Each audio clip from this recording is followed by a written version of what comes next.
You know what is mentioned in the scriptures, the Mahavakyas, like Tattvamasi, Aham Brahmasmi, that thou art, I am Brahman.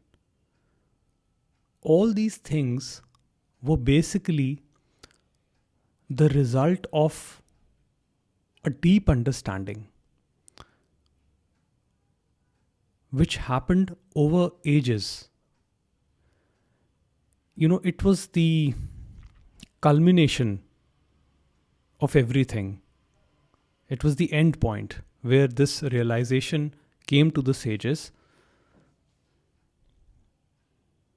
But now the problem is that since it is recorded and it is mentioned in the books, now we are starting with that.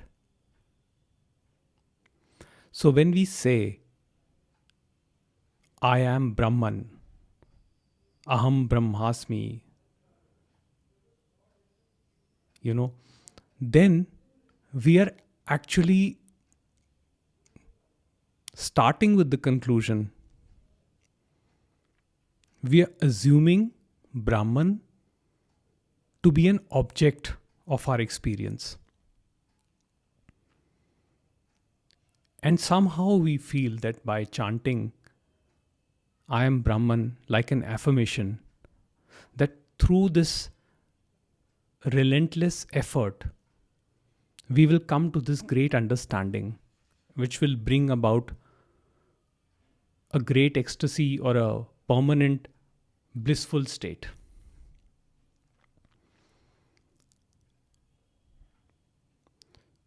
But you see, the problem is that starting with this is actually not an ideal thing, because this has to be your experience. A mind that simply accepts things which are written, which are said, without questioning, without contemplating on them, is basically just agreeing with the authority. To know what is written in the scriptures, what is written in the Upanishads, the mind has to go through a phase of unrest, a phase of deep contemplation, a phase of disturbance. Because without that, no meaningful conclusion will come. So, till I keep repeating that I am Brahman, I am consciousness, like an affirmation, what essentially I am doing is that I'm simply creating a dull mind. A mind that has heard these words and that keeps on repeating everything like a parrot.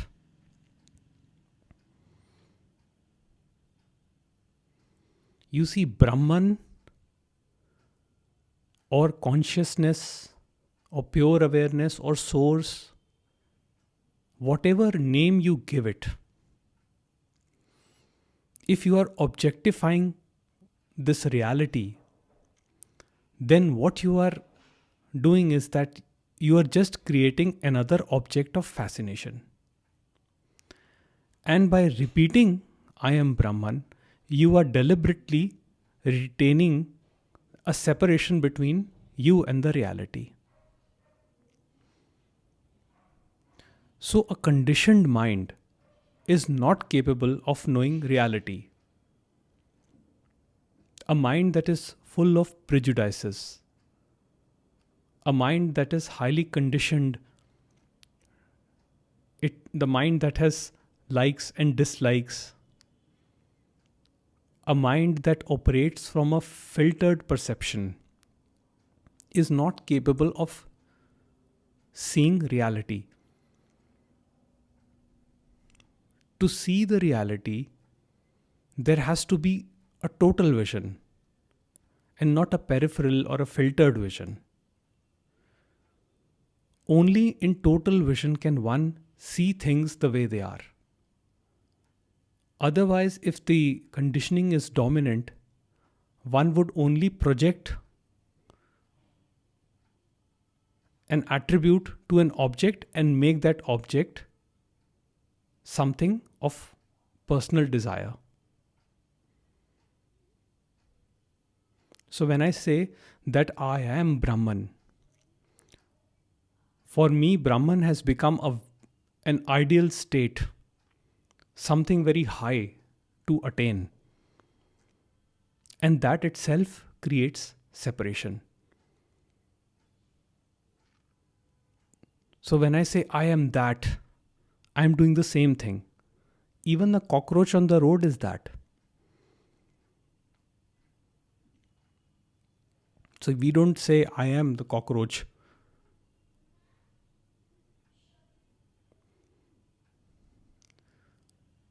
So the dull mind keeps on repeating things without verifying them.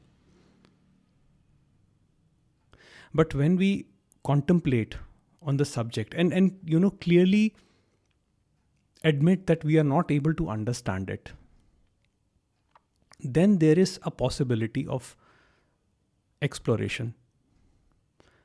And of course, whatever exploration is happening, there is no subject underneath that.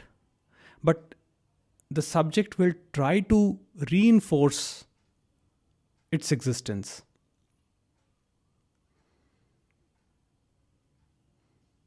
So the subject or the ego, it keeps on saying that maybe if I chant endlessly for 8 hours, 20 hours, maybe then I will see Brahman.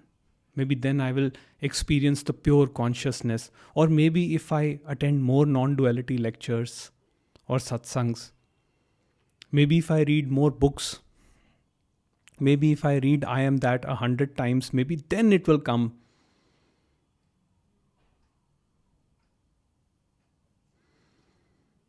You see, these are all diversions of the mind. The more we try, the more we are just, falling into the tactics of the conditioned mind. The mind is conditioned because it believes that it is not that. This thought that I am not that and I have to be that itself is a roadblock. And it can be dropped right now in this moment. Here and now, this moment. It is only this thought that is creating a separation. Of course, I understand that in some cases all the seeking will happen. So there will be some mind-body organisms in which the seeking will continue. It will happen. Some people will go to ashrams. Some people will go to gurus. Some of them will be fake gurus. And some will also think that they have understood it. Anyone who says that I am enlightened, I have a permanent bliss, and I have understood it, and I know that, does not know. It is not an experience. You cannot know it.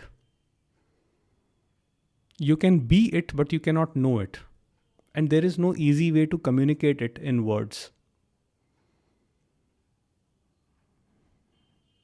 So while we do this, all this play of guru and disciple and seeking and not seeking, it is something which keeps happening. The seeker believes that, maybe someday with the grace of his guru or with the grace of God, someday he will find or she will find the perfect peace, the perfect bliss, which will make life effortless, which will make life beauty, which will show them the real beauty, the real, which will bring the real understanding. But that thought itself is an obstruction to the real understanding. See, Ramana Maharishi said that there are one group of people who just need to be told that this is it. And after that, their mind totally, the thinking mind, the ego mind totally shuts down. And it is not that they attain enlightenment or some permanent state of bliss. It's just that they accept life the way it is. And that acceptance brings about a sense of peace and calm, a sense of harmony in daily living. And he said that there is another group in which some sort of contemplation or self-reflection happens. And then there was a third group where it would take very long, where they would go from ashram to ashram, listen to different teachers, change one guru after the other guru, try all sorts of mechanism to get enlightened, spend day and night thinking, contemplating on the nature of reality and how can that reality be seen. So it takes very long in some cases. But you see, eventually, you already are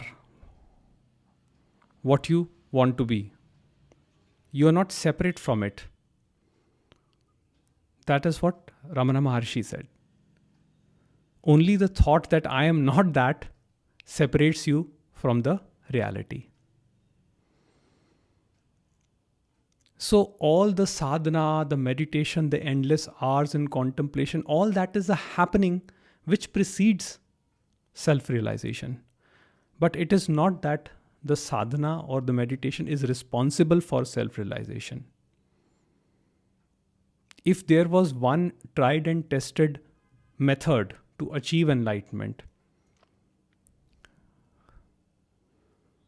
then this world would be a very peaceful world. Then there would be no wars, there would be no crime. But there is no such thing. There is no method, no direct method, no fixed teaching, not even non-duality, that can bring about the realization of truth. So instead of bypassing feelings and thoughts by creating an outward projection of Brahman or consciousness, let the mind naturally turn inwards. Let the self-reflection or self-investigation or self-inquiry, whatever you want to call it, let it happen naturally, organically. Because that is when the inquiry is effortless. And it does bring some peace. Even in intellectual understanding of different teachings and concepts, it brings peace. I'm not discounting that. But for the final realization, this entity, the subject, cannot do anything. It is just a thought which separates the individual subject from the reality. And the subject thrives on that separation. So when the subject is dropped, there is nothing to know. There is nothing to experience. Even the word self-realization is not an accurate word. We just use it in common parlance, but no, not parlance. I don't know what do you call that thing? In general communication, I would say, we use the word self-realization, but actually there is no self to be realized. What Ramana Maharishi talks about is the capital self, which he calls as the eternal consciousness bliss, Sat Chitananda. But again, starting from the conclusion will not lead to result. Let the result come to you. Let the understanding come. And that recognition is of different quality. For example, if I taste sugar, and let's say that you never tasted sugar, I can spend my whole life trying to explain to you what taste of sugar feels like, but you'll never understand. But just one grain of sugar, if I put it in your mouth, immediately you will know what the taste is.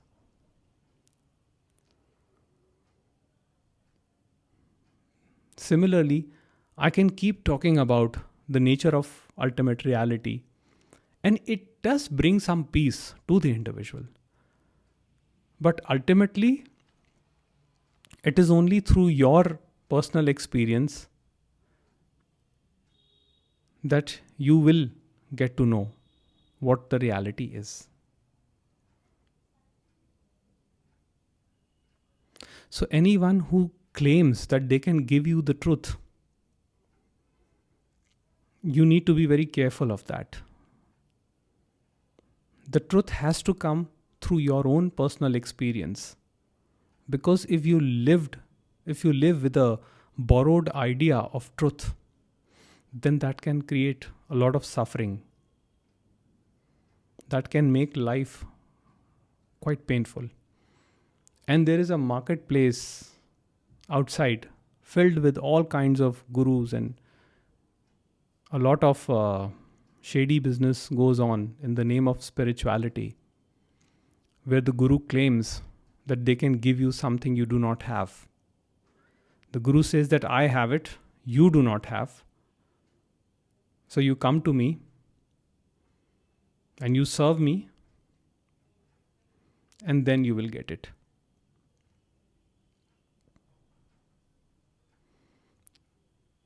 So you can be trapped in this never-ending game of seeking, or you can simply see the reality here and now, the way it is.